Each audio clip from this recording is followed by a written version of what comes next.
Napanaginipan nga ba ng lalaking ito ang pagbagsak ng Flight 191 bago ito mangyari?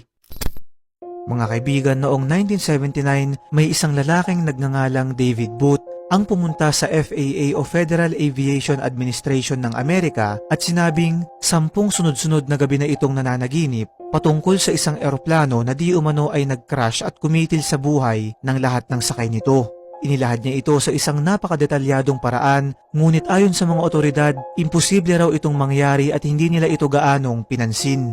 Ang nakakapagtaka dito ay noong huling araw na muli niya itong napanaginipan, May 25, 1979, ang eroplanong DC-10 Flight 191 ay nagkaroon ng failure sa makina ilang minuto lamang pagkatapos itong mag-take off, na dahilan upang ito ay mag-crash at kumitil sa buhay ng lahat ng 273 nitong sakay. Marami ang nagsabi na maaaring galing daw sa mga anghel o mismong sa Diyos ang premonition na ito at imposible rin daw na nagkataon lamang ang pangyayari dahil ito ay napanaginipan niya ng 10 beses na sunod-sunod bago ito tuluyang maganap.